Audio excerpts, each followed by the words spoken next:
Thank you very much for your time and for giving me the opportunity to present tonight. My name is Cathal Friel. I'm one of the co-founders of Orphan PLC. One of my other co-founders here is Maurice Tracy. You might stand up, speak with you.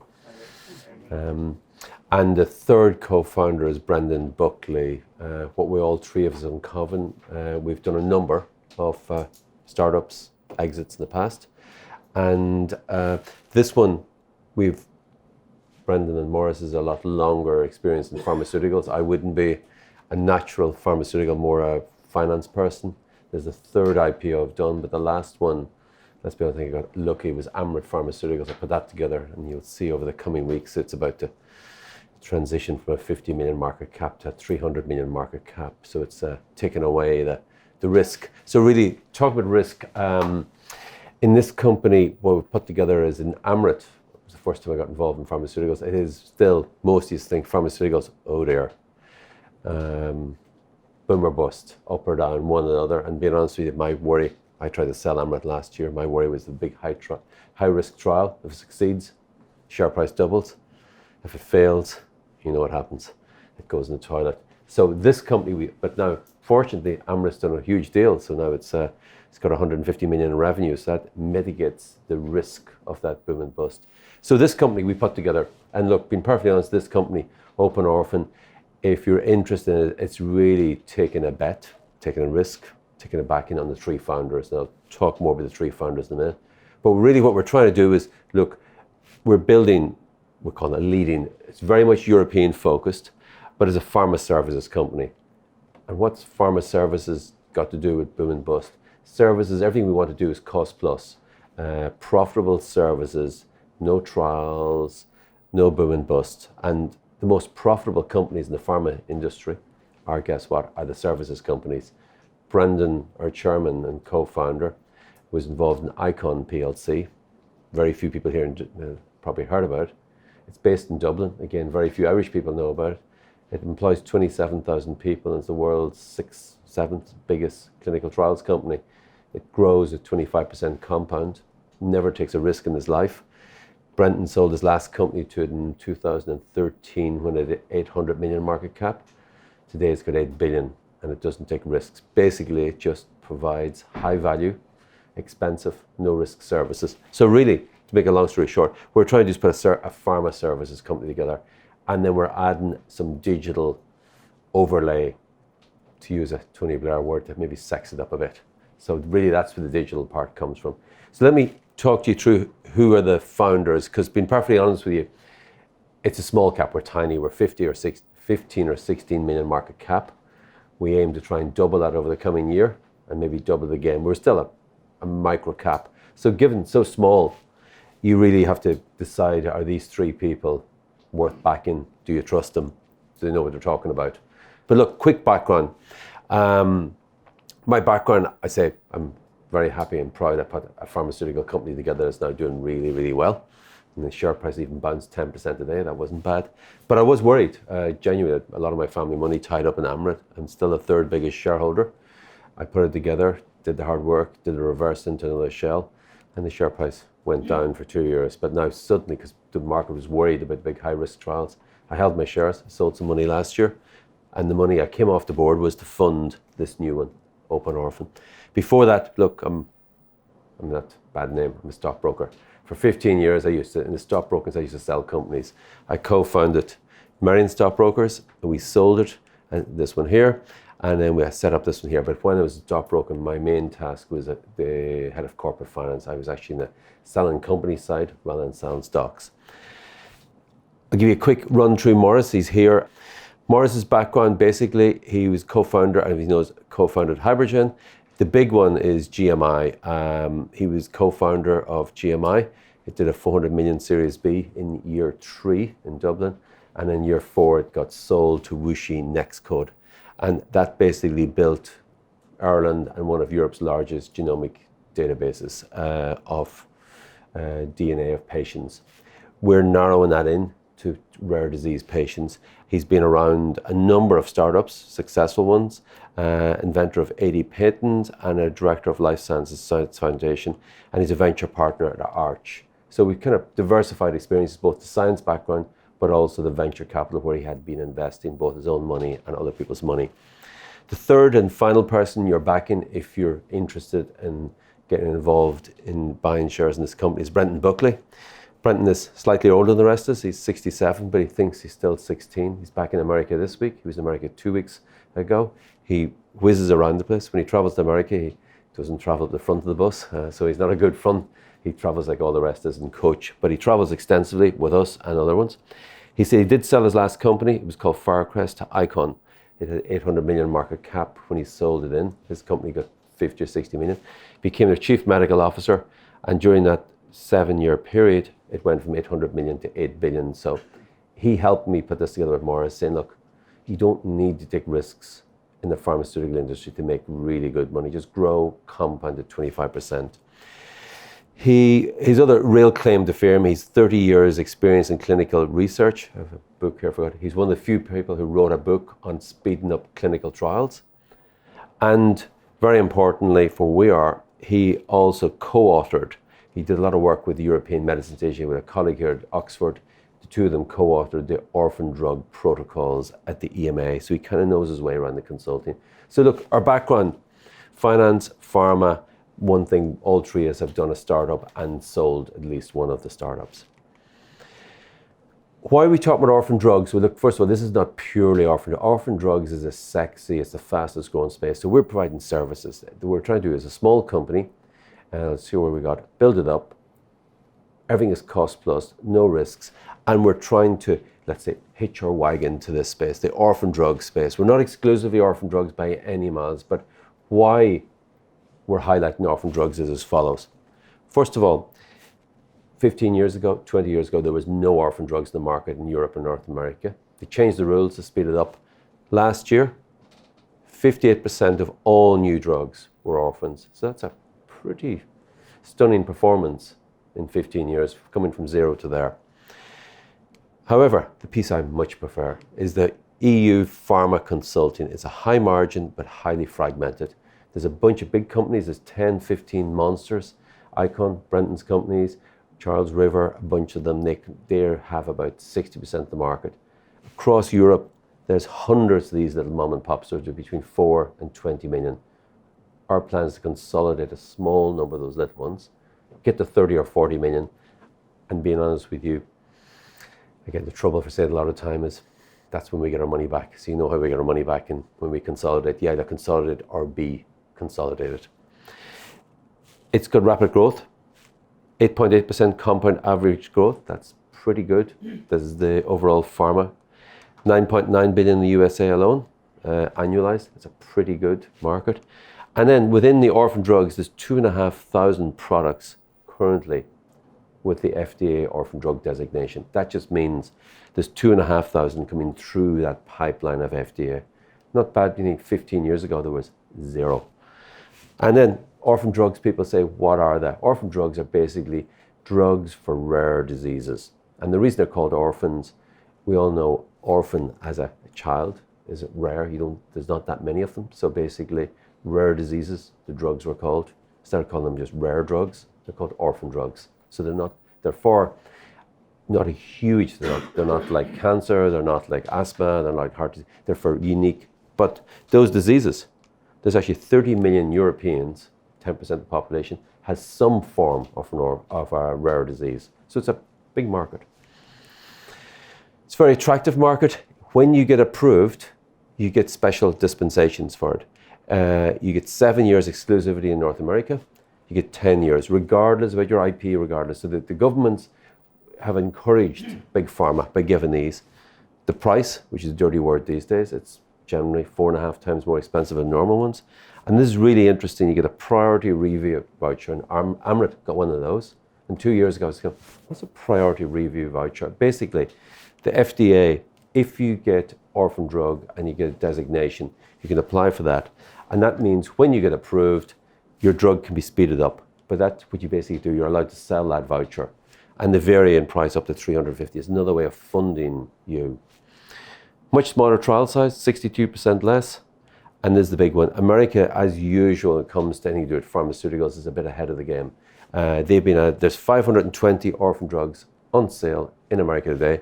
There's only 180 in Europe. So quite a bit of our services is helping these American products come to Europe. So that's why we're focusing on servicing these orphans. We're not going to be making them, we're not going to be selling them. It's servicing those and helping those companies come. How are we going to do it? First of all, within Open Orphan, we're listed. 28th of June, we listed it through the same way I listed Amrit Pharmaceutical. I did a reverse takeover of an existing AIM company. And the AIM company we took over was Venn Life Sciences. So really, our entire model is we're going to build up a couple of services companies in here, bolt them together. Everyone has to be doing services to pharmaceutical companies in Europe. Very similar. That's us. We did the first bolt-on. We'll do another bolt-on here. And then we're just adding on digital services we've already put together. So this arm here is a virtual rep. I'll come to that in a minute. That's digital. And there's a genomic health database. That's what Morris has already done before in GMI. And he's putting it together. And this is a really interesting space. So really we're saying we're combining high margin pharmaceutical services and, I get in trouble for that, we're sexing the whole thing up with some digital services and data offerings. And the reason that data is very important, traditionally, and even 3-4 years ago, I helped put Amrit together. Joe Wiley and the guys who knew what they were doing, I was in the pharma, I said, look, it's really important to own the drug. If you own the drug, you can sell it and you get all the revenues. Life moves forward. Today, I'm of the belief, and a lot of people are, owning or controlling the database that has the data to develop the drugs is becoming almost as valuable. Probably not as valuable, some people might say. So that's what we're doing here. We're trying to control a data bank that has genomic data that big pharma will use to develop drugs, so we can sell that over and over and over again. So it's a new way of looking at it. So really that's as simple. We acquired Venn, bolted it on, did our IPO, and the plan now is gently, quietly and carefully, because look, we've put a lot of our own money in. I'm the largest shareholder. I put 2 million of my own cash in to fund Open Orphan. Brendan and Morris invested as well. And in the IPO, there's a third IPO did. When you do the roadshow, the fund managers say, oh, Cathal, very smart, you put a lot of money. How much did you put in at the IPO? So the IPO had to, because I knew I put 300,000 of my own cash into the IPO at 5.6p. And locked it up for 3 years. Every Open Orphan shareholder, Morris, Brenton, we're all locked up for 3 years because this is a 2-3 year journey. So there's going to be no sellers on our side. What was wrong with Venn and why did we buy it so cheap? Venn Life Sciences has been around for years, 6, 7, 8 years, listed in AIM, struggled. But a very interesting company. It did like 14.5 million revenues last year, didn't make money. Did 16, 17 million the year before, didn't make money. Pharma services, there's something wrong if you're not making money. It's a business that should be minimum 15% net profit. You should be targeting 20, 25, 30% net profit. What was wrong with Venn? It was desperately undercapitalized. I only raised 11 million since IPO. Most of it was spent on acquisitions. It had fabulous customers. Janssen, which is part of Johnson & Johnson, Prometheus, an orphan drug company, Boehringer Ingelheim, one of the largest German pharma players, GMAP, Servier, one of the biggest French ones, Galapagos and Pharming. So it has Rolls-Royce customers providing services. Very sticky, but it just didn't capitalize itself. It didn't integrate itself well. And being honest with you, it could have been run a lot better. Our goal, recapitalize it. We've done that. At the IPO, we raised 4.5 million, almost exclusively from institutions, because we felt, well, look, let's get a small bit of money, fix Venn. Most of our acquisitions will all be in paper, so we don't need a ton of cash to do this. Restructure, we're working on that. Get it profit making. And this is the big point. The opportunity to invest at the moment, or what I would say, why would you invest in us?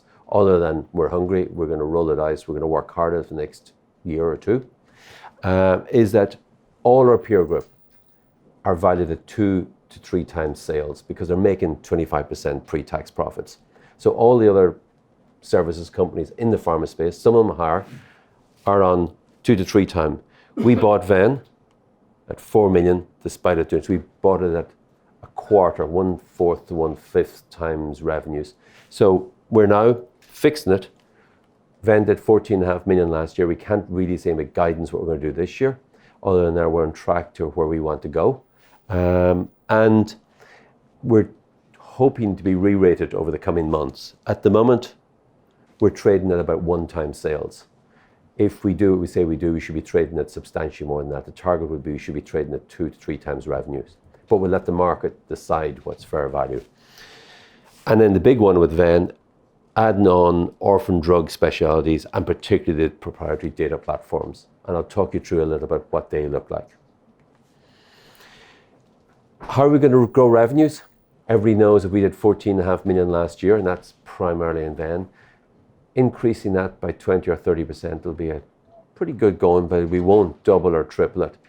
The simplest thing I say is a highly fragmented market. Lots of small players. Really, we want to do, we are of no interest to be bought out. We have no real interest in the big players till we get ourselves to 30 or 40 million revenues. So we set our target, add additional 30 million high margin revenues by 2022. As simple as that. We've got 2 deals, maximum 3 to be done. And they're buying them. We're not going to pay cash for them because we pay cash. It's a services company, you know what happens. You hand the guy a check and he says goodbye, walks out the door, and you're carrying the baby. So we pay them like us, we'll pay them stock. They'll be bought over 4 years, a small amount of stock, equity up front, another bit after 12, another bit after 24, another bit after 36 months. And every time they get stock locked up for a minimum of 24 months. And the plan is we'll be all gone within 24 or 36 months before those acquisitions start selling the stock. Part of the reason you're wondering why am I double booked tonight doing this one and doing LSE. We did no activity in July and August. We're trying to fix the company. We are making it clear, having been the 3rd IPO, I want to be involved in this market for a long time to come. This is not a classic pump the share price, talk to loads of investors, then hey presto, just before Christmas, guess what, he's raising money. Tom Winifred, who you can love or hate, interviewed me last night. He's, listen, Cathal Friel, smart ass Irish guy, are you not raising money? And he says, answer your question. I said, Tom, I can absolutely assure you, and you come after me, there is no fundraise anytime soon coming up. But what we are doing, we will be making an acquisition, and the higher and stronger our share price is, the less equity we give away. So that's, being honest, what we're doing. We raised 4.5 million. We also sold a kind of loose shareholding that was in another company, and we got 550,000. So we've ended up at 5 million. That will take us well down the road of where we want to go. So that's why we will be talking a lot to the market in the coming weeks and months, is we want the share price to be re-rated. We're currently in 1x sales. We feel we should be in 2x sales and higher.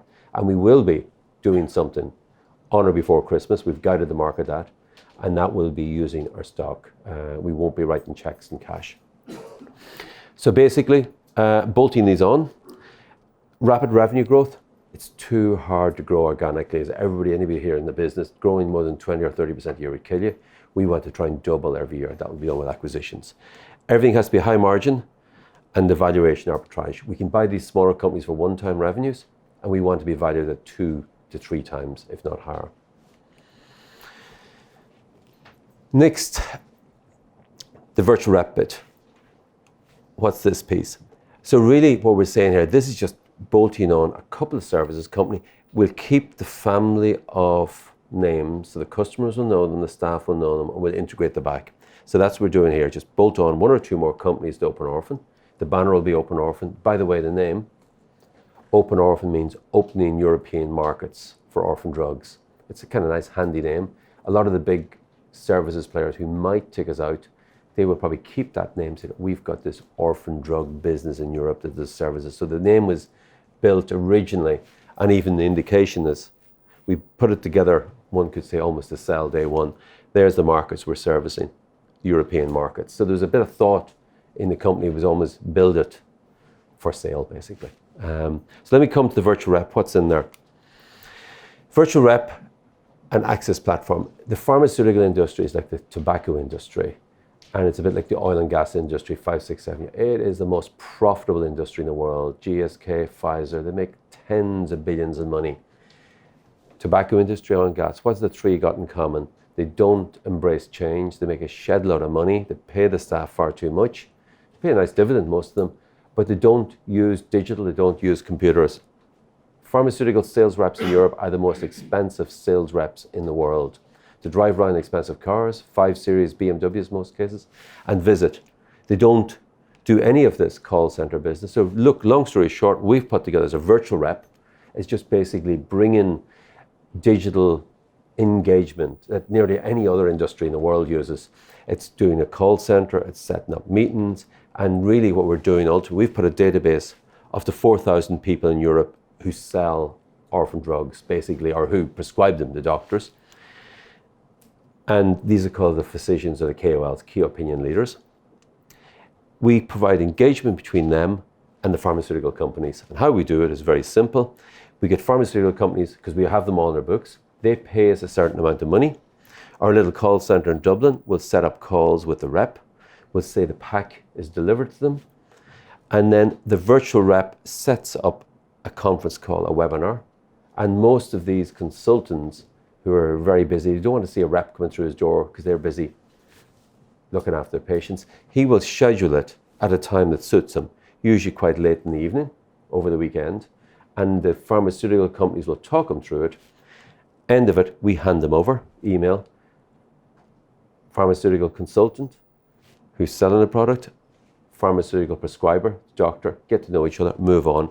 And we target those and we charge a lot of money for it. No pharmaceutical company in Europe is using that at the moment. And it's so simple. Virtually every other industry in Europe uses that. So that's what we call our virtual rep.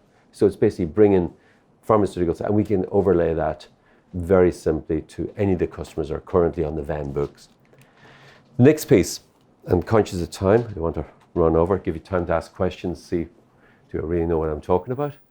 This piece is the Geonomic Health Database. And what does that involve? And again, that is just bringing a low-cost digital piece to our services. Bear in mind, the main business is here. This is where revenues are, with all those nice companies, Boehringer Ingelheim, Servier, Johnson & Johnson. And we're offering these services in. And they're all, this is built, and it's on a low-cost basis, trying to encourage them to start, let's say, try the virtual rep. And then more importantly, try the genomic database.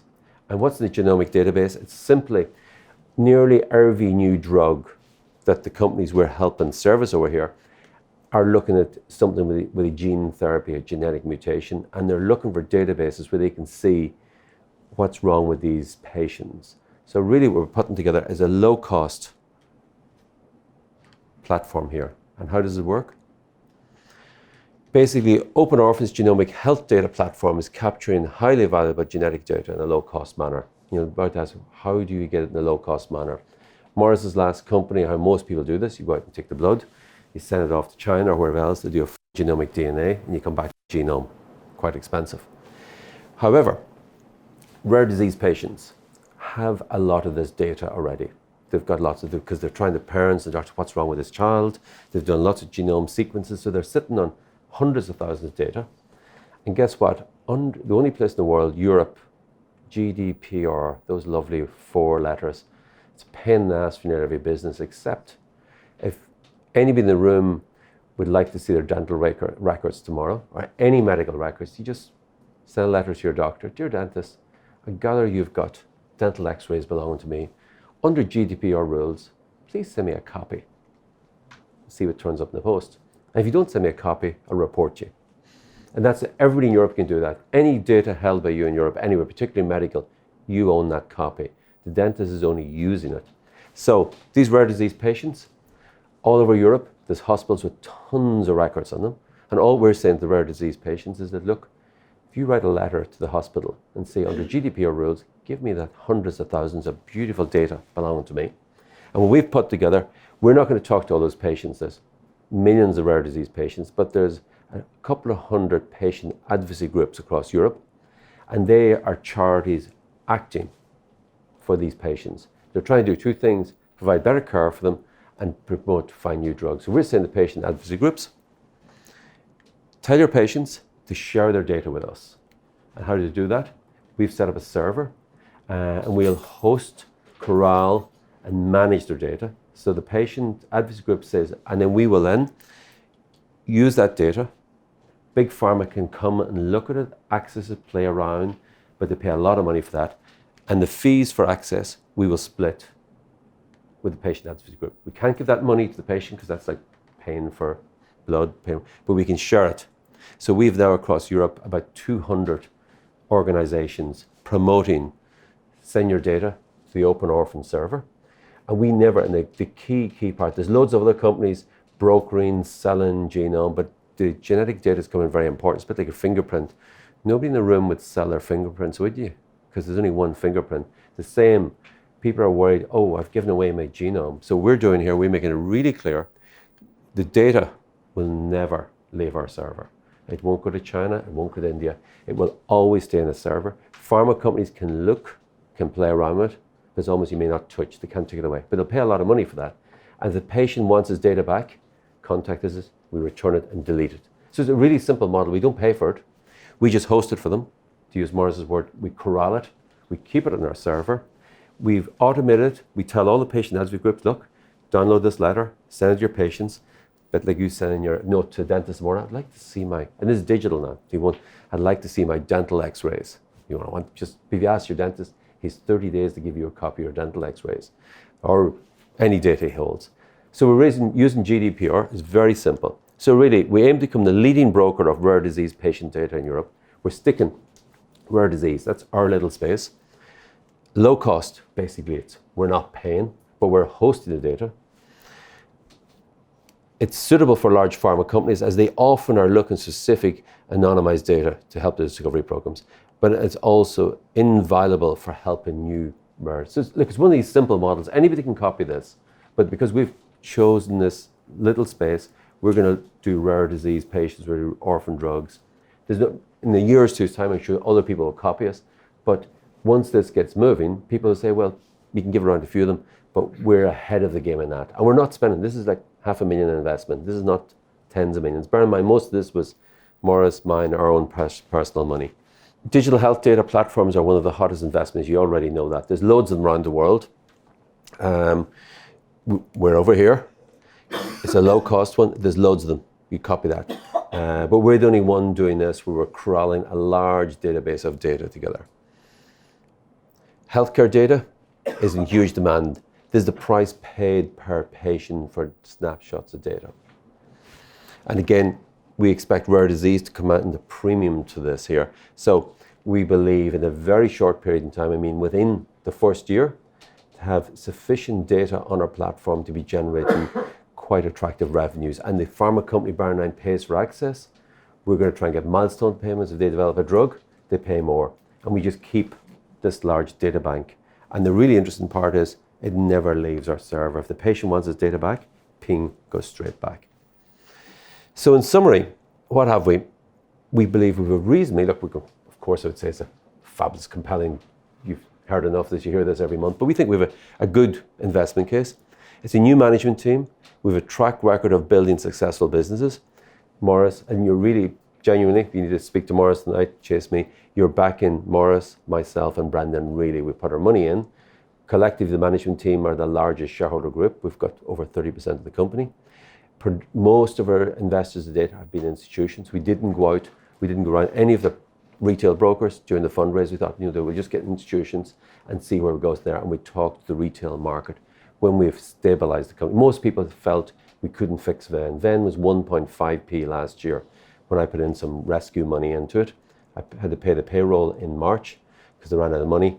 We suspended the share price at 2.5p in May to do the deal. And we said we're going to relist at 5.6. People said, oh, it'll never stay up there. In July, it got ahead of itself. It ran up to 8.3. And we got our head down in August to fix the company. Came back down to 6. And then this last week, we started getting moving again. So we'll see a bit of movement in the share price. We're not going to be obsessing with the share price. We think it should move substantially ahead where it is. But we'll let the market decide on that. What else have we? We're chasing the fast-growing market for orphan drugs. It's one of the fastest growing market sectors. Look, most people think, well, what's about orphan drugs? It's basically just a nice tagline. We are doing loads of services to all sorts of pharma, but we're the only ones sort of saying we're the kind of orphan drug specialists. Nobody else in Europe seems to have tagged on to it. It's a good space to have. We have a very clear 4-pronged strategy. That really should be 3-pronged strategy. It's basically roll up a couple of services companies, introduce the virtual rep business, which is basically almost like the Facebook world, the Mondeo driving sales reps, and the genomic database. So Open Orphan, we believe, will generate substantial shareholder returns. We're looking at a dividend within 2 years and a clearly defined exit strategy post-scale-up. And we'll be very careful. We don't want to panic any of our staff. We don't want to panic any of our customers saying, oh, these guys rolled up and selling it. But look, it's a market. You consolidate. And if we stop consolidating, you get consolidated. So that's kind of a whistle-stop tour. Maybe I'll hand it back over to questions. Thank you. Is the virtual rep business live and generating revenues? Or if not, what's the likely timescale in that? The virtual rep, is it? Yeah, that we've built most of that with the database intact, and we're looking at generating revenues as we approach the year end of it. At the moment, we're rolling out to pharmaceutical companies. After the Woodford fiasco and the issues with the institutional investing in nanocaps, I think he had Itaconix, etc. I don't think he had Nuformix. But do you think there's a concern that your institutional investors will become shaky if things start to turn around with regard to stopping investing in liquid smaller companies? Yeah, look, again, depends on how you view Woodford. I think, look, so many companies he funded should never have been funded. He funded one or two in Dublin. I wouldn't have given him cash. I think Woodford, if you look, goes back. Look, pharma companies traditionally, almost pre-Woodford, were funded by pharma companies, small caps. Our view, we're sticking to services. We're also setting to try and generate daily liquidity. And the previous two companies I set out, and this again with the stockbroking hat, and that's why you'll see and hear a lot of me every week, every month.